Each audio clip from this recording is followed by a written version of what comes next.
And once society accepts, crypto, then accepts NFTs, then digital art is obvious.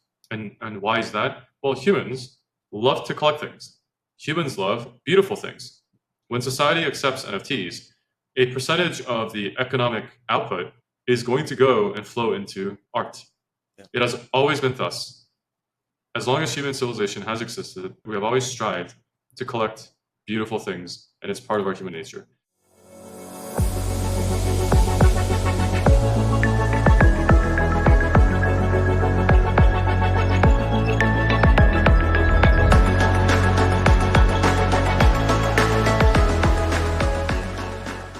Hello, guys. Welcome to another episode.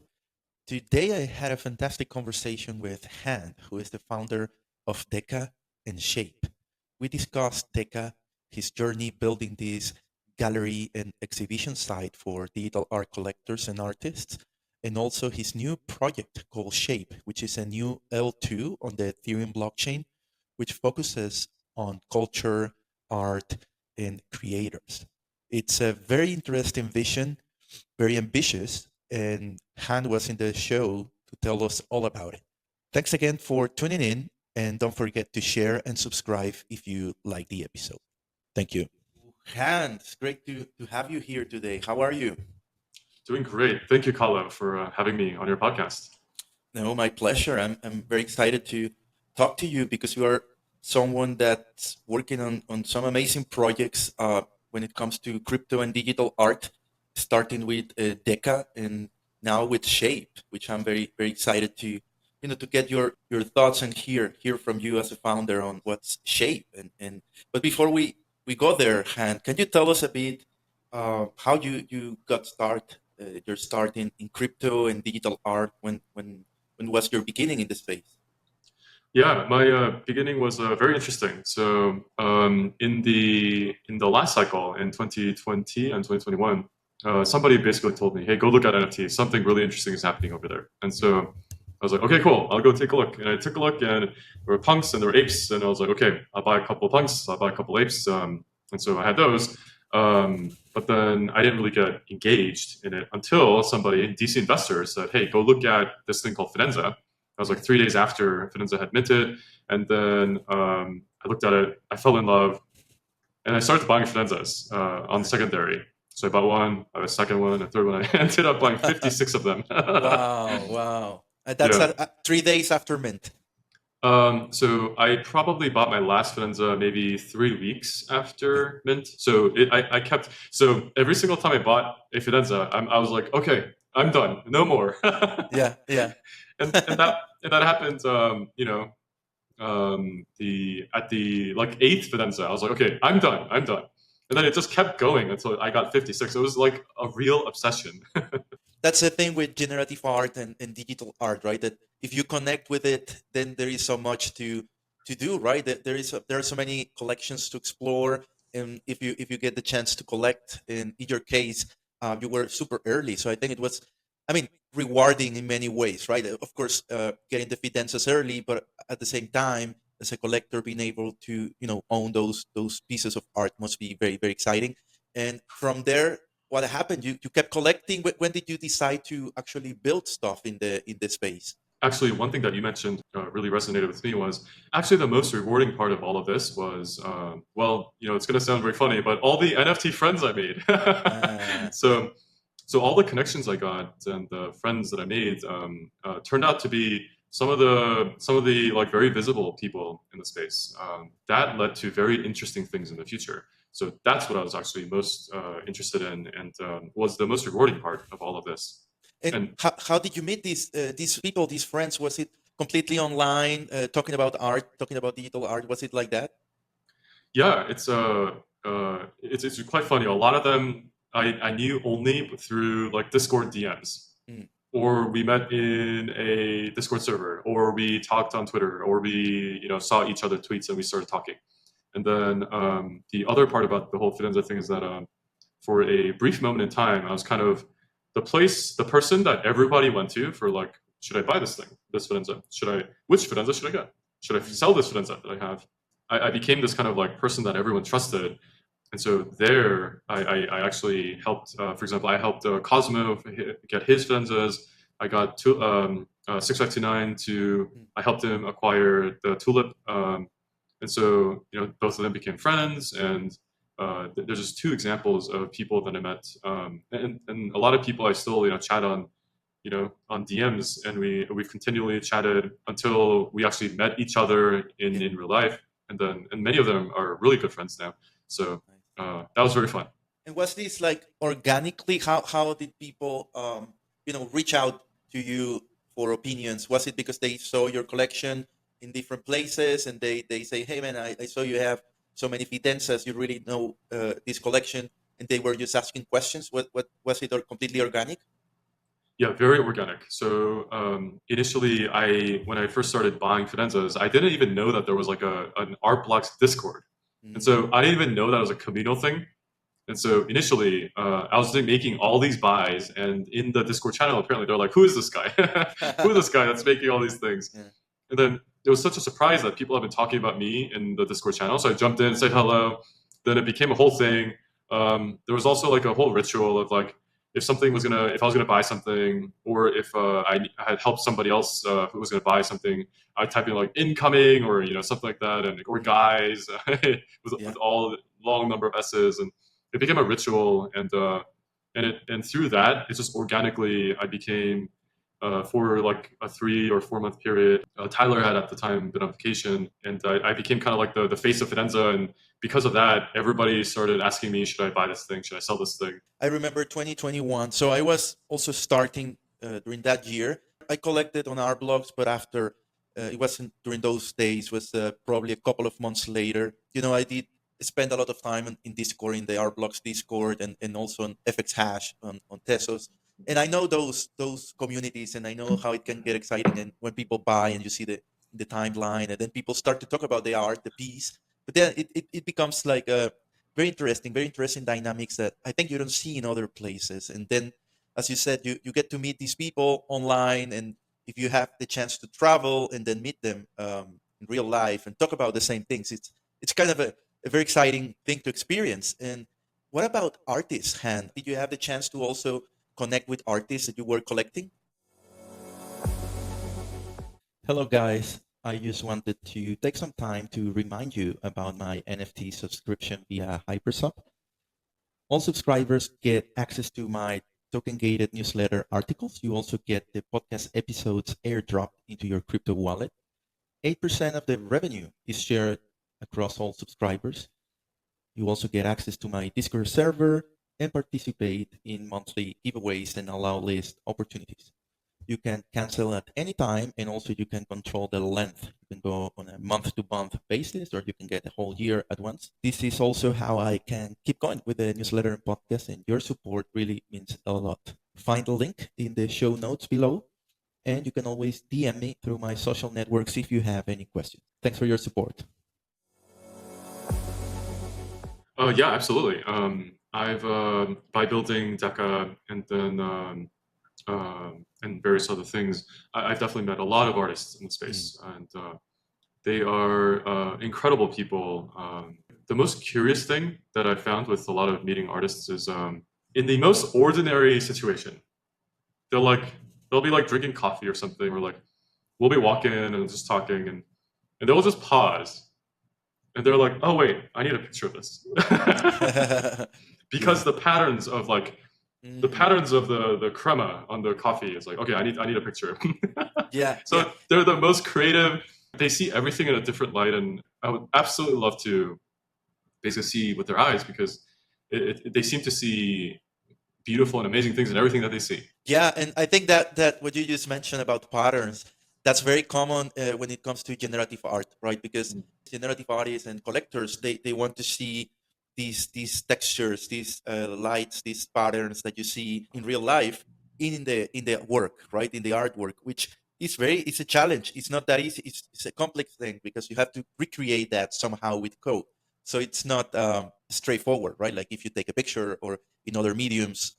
So yeah, patterns, that's quite interesting. So from those days that you were collecting, when did you, or what made you create something? Like instead of experiencing from a collector standpoint, what made you create, in this case, Deca? Did you build other things before Deca, or was it the first thing you built in the space? Yeah, oddly enough, this foray into art was actually my first foray into like the arts. So Hmm. before that, I was the kind of like classic builder.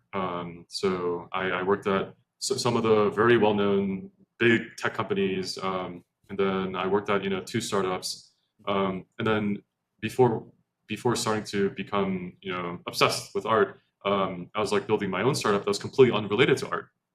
And so when I got into NFTs and art, it was like I found some hidden passion that I had never known that I was actually that deeply interested in, Hmm. and that just sparked something inside of me.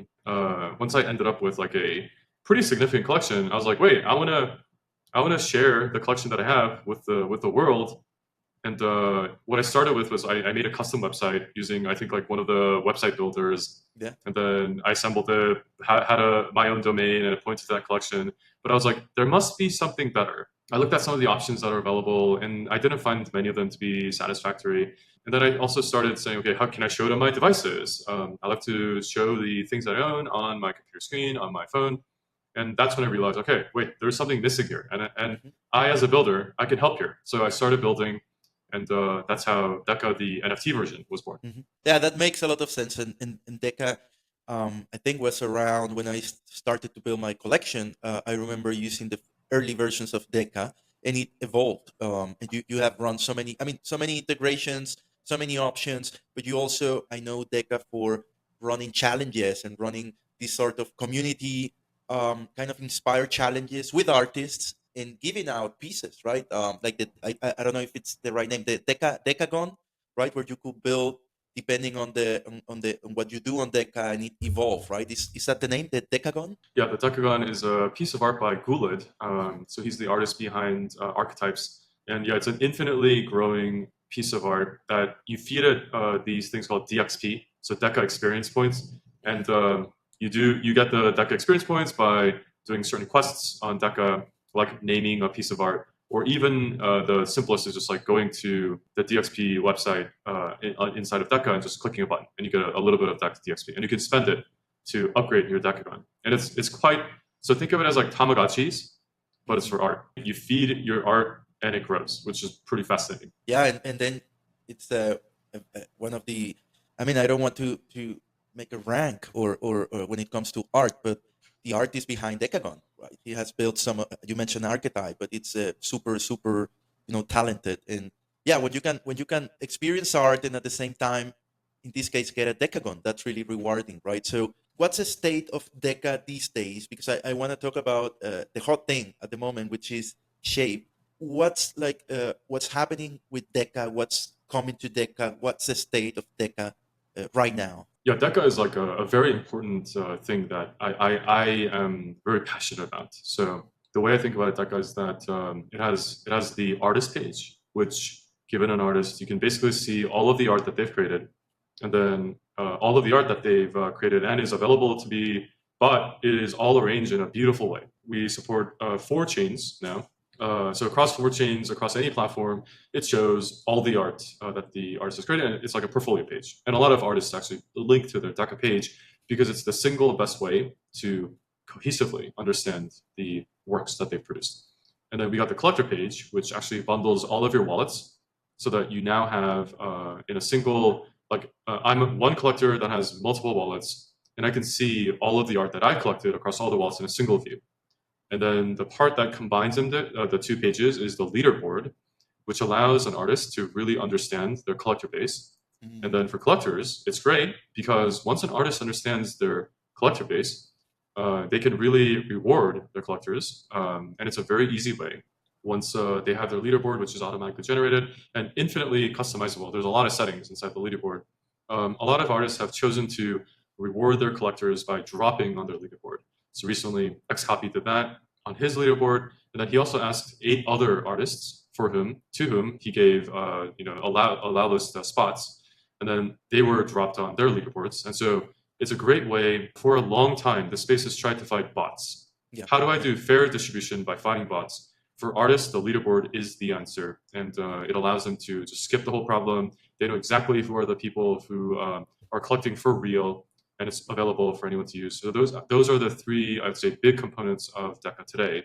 We certainly have galleries, which kind of falls into the collector page, but the three like big nodes would be artist page, collector page, and then the leaderboard. Yeah, the leaderboard is kind of replicates what happens in the traditional art world, right? Where artists they have relations with their collectors. It's basically real connections in real life, right? So they know who they are and they can reward them in different ways if they want to. But when it comes to the digital world, it becomes challenging, right? Especially with bots, as you mentioned. So yeah, the leaderboard.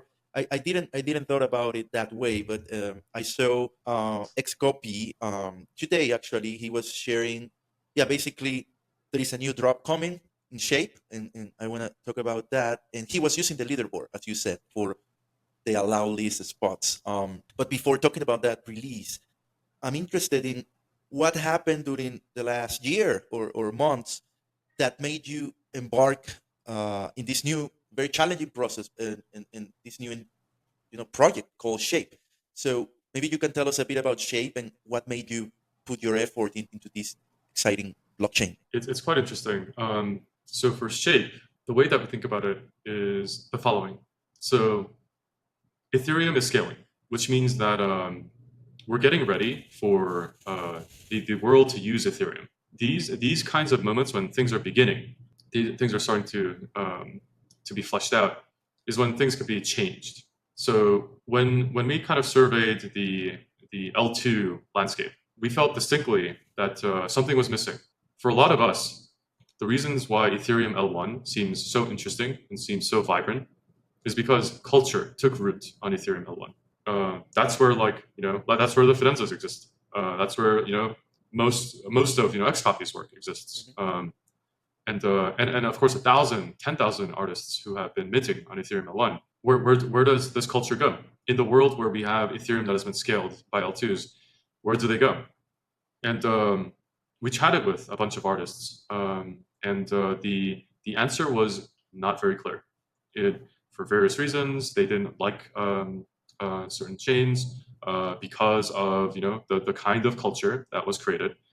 Some chains felt like casinos, and you would not have this an artist who has deep philosophy about their art is not going to walk into a casino and say, okay, here's where my art is going to exist. And so what we soon realized is that something's missing.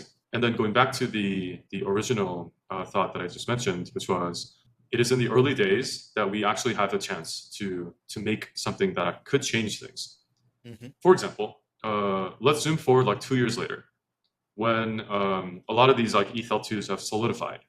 When things have become entrenched, it's very hard to move things. It's very hard to change things. So if something is missing, the answer is, well, it's now. Now is the time to do something about it. And that's why we built Shape, which is it is a chain directly focused on culture. Let us build a chain in the right ways and make it a home for the culture that existed on ETH1. And as Ethereum scales, the home that they would like to choose is likely going to be Shape. And so that's like the overall kind of description of Shape. Yeah, no, that's very exciting. I mean, realization, and I agree with what you're saying that Ethereum is scaling. We are feeling that, right? Like Ethereum is, and crypto in general is getting ready to onboard the millions, right? The millions of people, the next generation of users. Technology is getting much better. It's getting cheaper. It's getting faster. Um, but then there are some issues with Ethereum L1 because it as you said, this culture was born there, but now the technology has outpaced L1s. Right now, L2s are much faster, are much cheaper, and it feels like it's the right time to get it ready. This is a very new concept because I've seen, I use a lot of L2s, right? I use a lot of other blockchains, Solana, Tesos. I'm very active on Base. I'm active, not super active, but I use Polygon from time to time. But those are general purpose blockchains, right? So what you're proposing with Shape, it's a blockchain dedicated for culture, for one thing in particular. What can you do, Han, with a blockchain that's focused on culture and art? What are some of the advantages of doing that from a tech point of view, but also for the collectors and for artists? What are the benefits of doing that? Yeah, absolutely. The ways that lots of people discuss chains, Mhm. they often focus on the technology, which I think is certainly an important factor in the construction of chains. If the tech does not work, obviously it's not going to work. But beyond the tech, there is a part that I think a lot of people forget, which is a chain is a collection of people and the things that they have produced. It could be contracts, it could be art, it could be NFTs for various other purposes. But a chain is merely a collection of people and the things that they produce.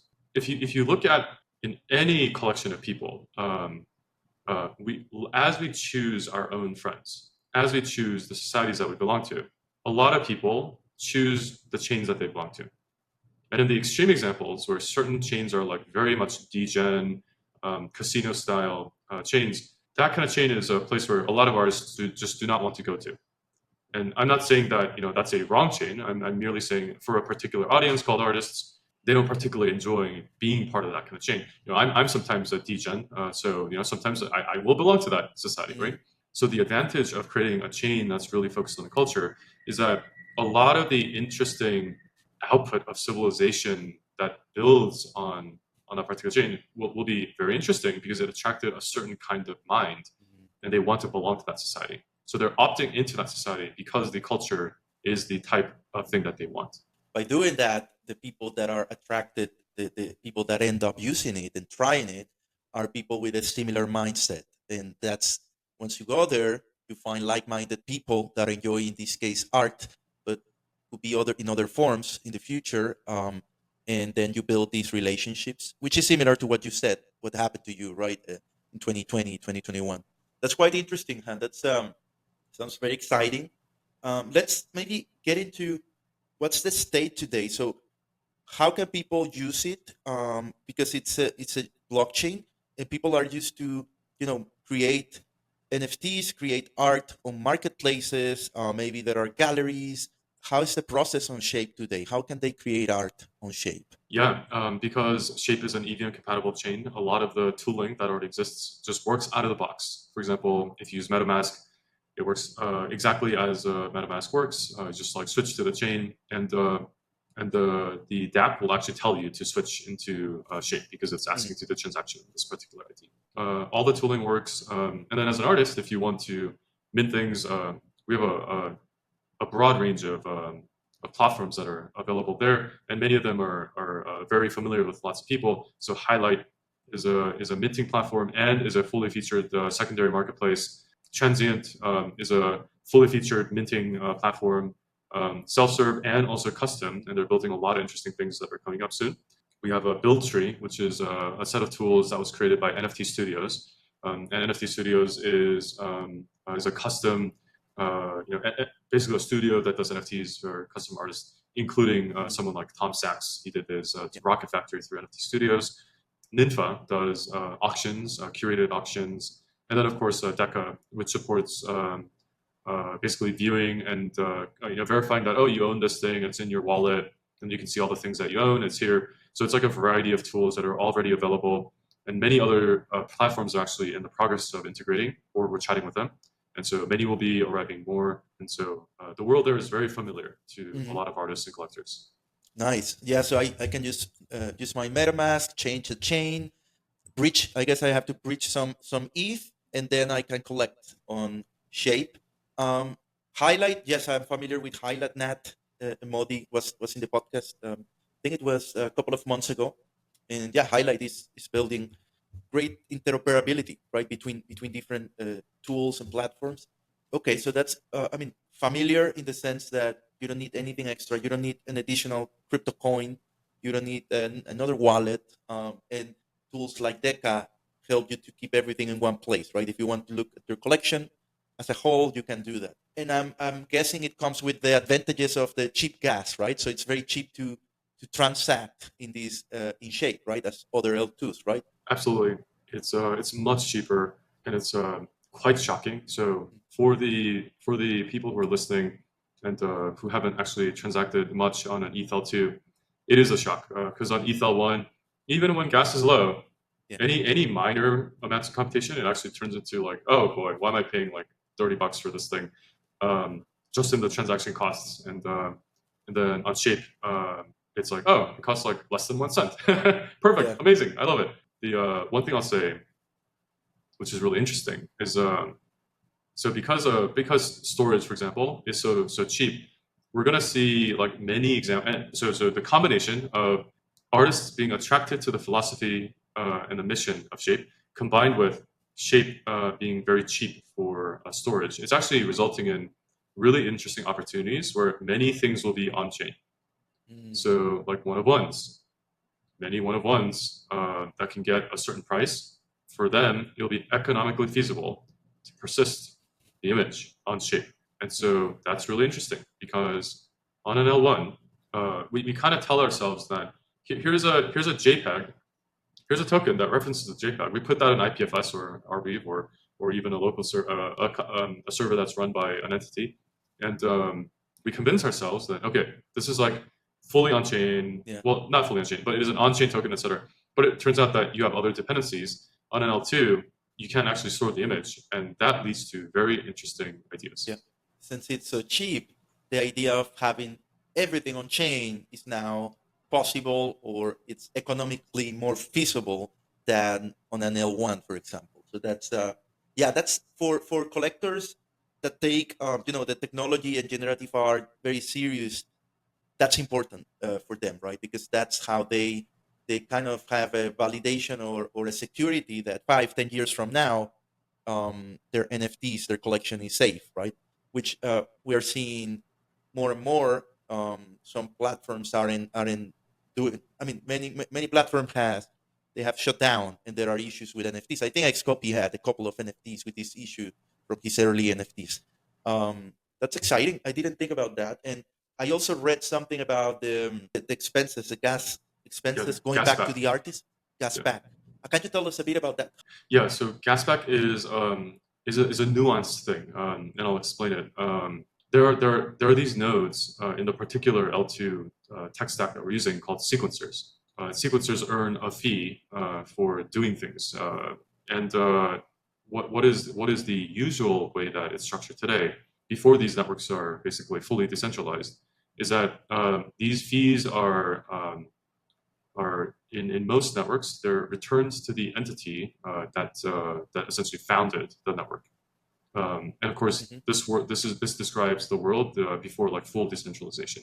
What we have decided to do is we want to create a world where if you create a smart contract on Shape and you let's say a transaction is executed against the contract, the sequencer fees that are earned in as a result of executing that contract, that transaction, so 80% of it will actually go back to the contract owner. Other remaining 20%, 50% goes to the Optimism Foundation.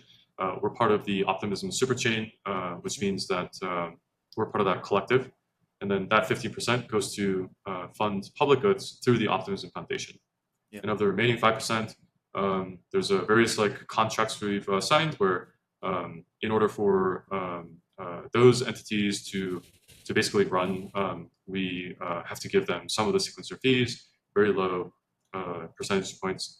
And then the last couple percentage points goes to the Shape Foundation, but even that will go to zero over time. Kind of a lot of details that I threw at you, but the idea is we would like almost 100% of all of the fees that are coming into the sequencers to be going back to the community. That makes a lot of sense. And then, yeah, it's kind of a way to reward the usage, reward the artists, reward the people using the chain. Yeah, it's exciting. First time I hear about that, about gas back. That's a very interesting concept. Han, what can you tell us about the artists that have already released or will be releasing soon? We mentioned next copy, so that's a, a very good one.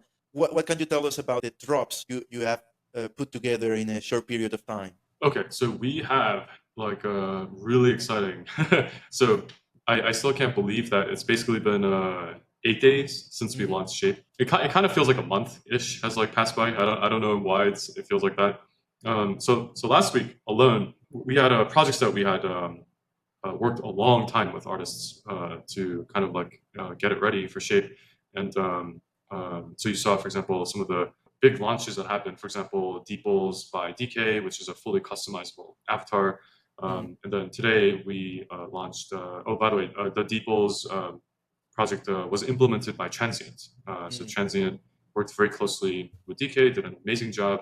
And then with Xcopy, Highlight worked with Xcopy directly, did an amazing job. So those are some of the kind of like bigger projects that we have been working on together.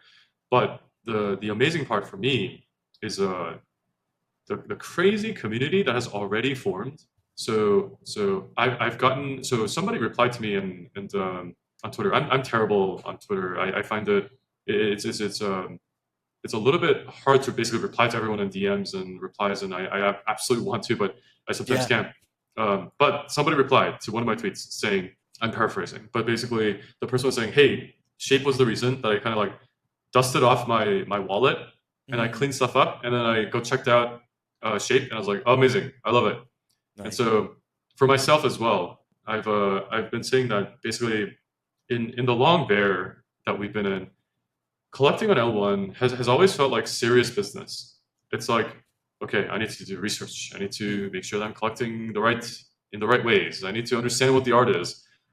You're like very deliberate. And then on Shape, it feels distinctly different. It's like you see the art, you're like, I love it, I'm getting this. And then mint, and less than a second later, okay, minted, done.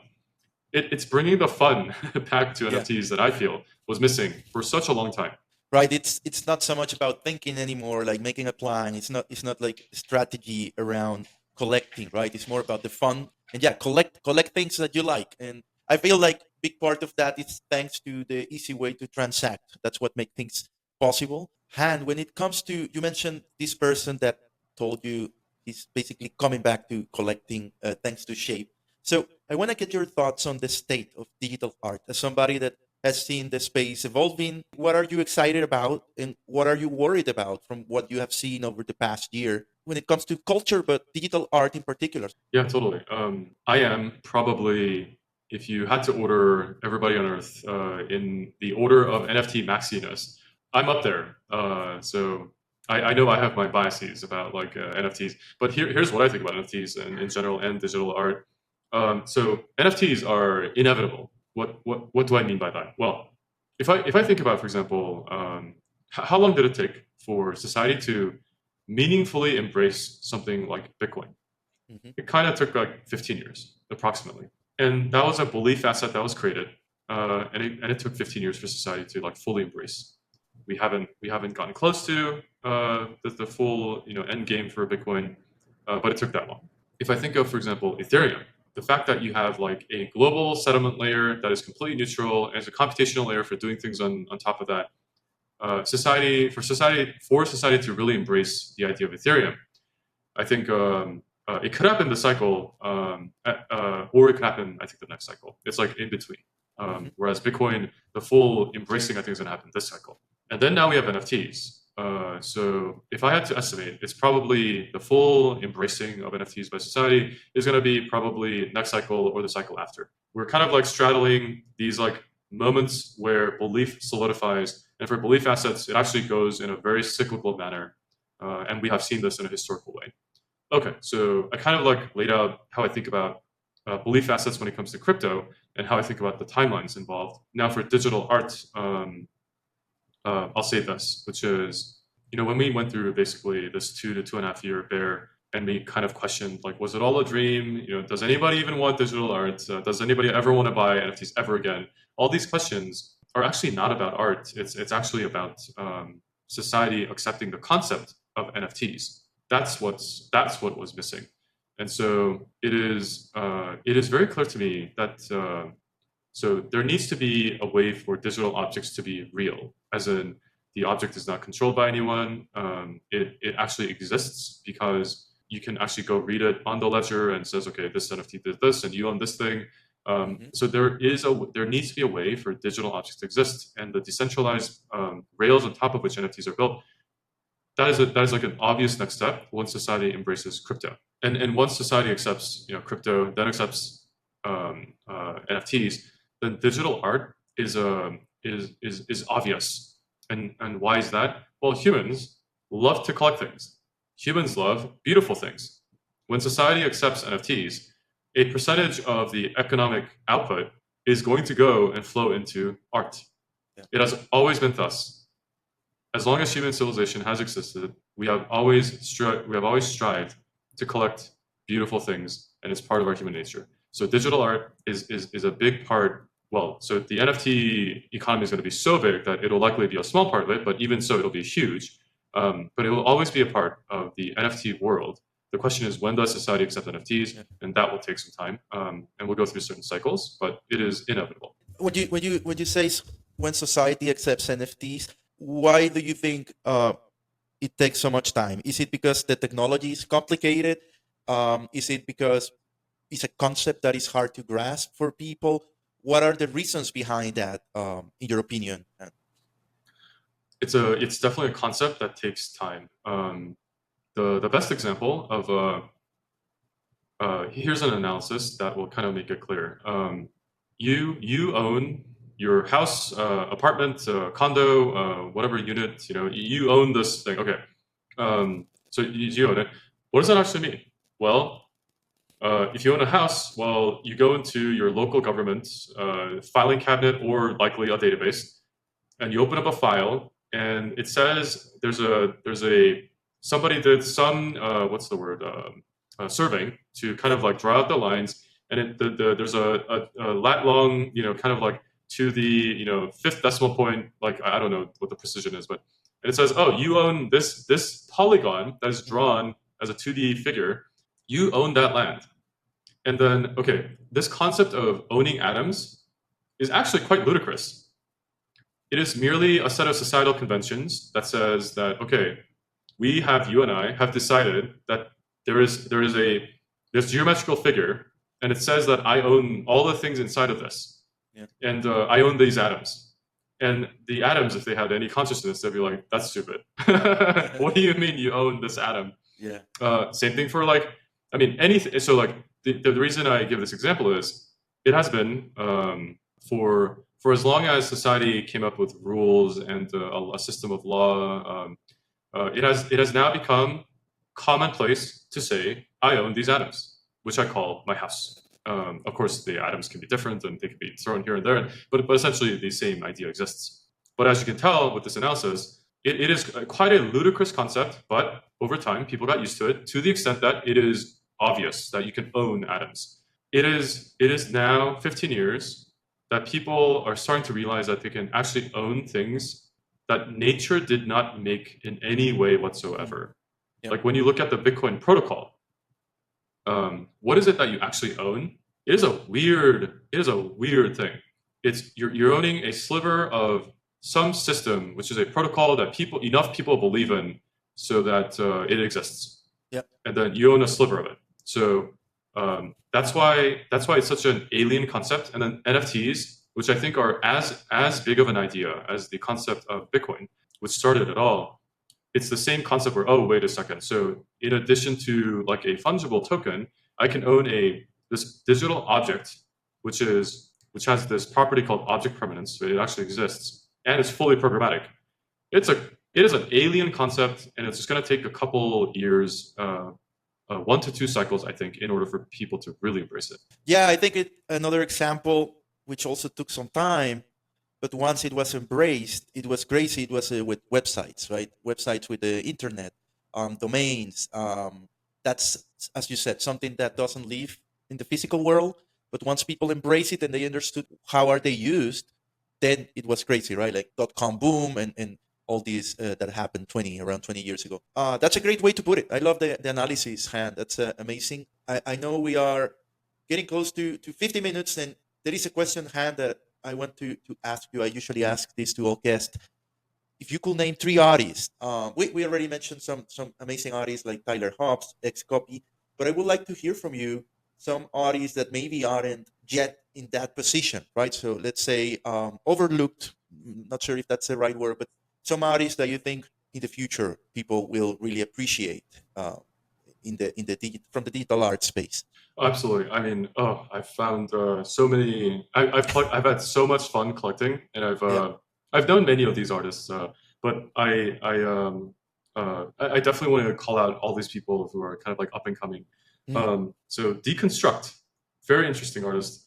I've collected, I think, a couple of their pieces already. So the piece that I got was Event Horizon, and then Deconstruct, I think, is a very interesting artist that you should pay attention to. Nigeria, I hope I'm pronouncing that name correctly. Another artist I think is very up and coming, interesting, and I can't wait for what they'll be creating. And then let's see, there's quite a few. It's hard to. Yeah, I know it's hard. It's hard to It, name three only. yeah, it's actually hard to name three only. Another artist that I've really started collecting is Sigma. So Sigma X. It's just a lot of fun. What they've created is so they create like scenes, like three-dimensional scenes, and the latest one was very fun. It was basically potted plants and flowers, I think. And it's like three-dimensional objects, and there was a set, and somebody said, "Oh, I collected the full set," and I was like, "Well, you triggered the degen. I'm gonna collect the full set. No, I have no choice." you need to get the whole thing. Awesome. Yeah, and then let's see. Oh, I've collected several of Board Josie. Hopefully, I'm pronouncing that one right as well. But they create these like almost like cartoon like three-dimensional scenes, which are quite interesting. Let's see. I feel like I'm in these questions. I'm always worried that I'm just not giving enough attention to so many people. Yeah, it's that deserve impossible. it. I know. That's why. I mean, it's a tough question, right? That's why it's so hard. But I think those things. Oh, Yeah. Go ahead. oh yeah. Oh, so another that I found really interesting was Pastel. Their work Pastel. was very interesting. Oh, and then here's an artist that I've actually been collecting for I think a while, starting with ETHL 2, ETHL 1. Skype. So Skype creates these like really amazing mimetic things. And oh, just one last name, Jarvin Art. So Jarvin yeah, art. the handle is Jarvin Art. Okay. Yeah, and usually they create like really futuristic, cityscapes. The one that they created on Shape was really interesting. It's just like a flat, head-on view of a scene. It's just a simple apartment, but I think it really captures like the mood of some cities that are just like, oh, that the moment in time in the city. It's just that moment. So really enjoyed it. Anyway, I think that's a good list of great artists. That's an amazing list, and for everybody listening, you can find the links to these artists in the show notes. I'm sure I'll make sure they are there. Han, this was amazing. Thanks so much for your time and explaining Shape and the whole process and how your vision. I think your vision is quite exciting. I'm very very very. I mean, I'm in that boss. I feel the same way, and I think NFTs will be here to stay, and it's a matter of time. And I'll be playing with Shape, and thanks so much. I'll pay attention to all the developments there. Amazing. Thank you for having me. I really enjoyed the chat. It was a lot of fun.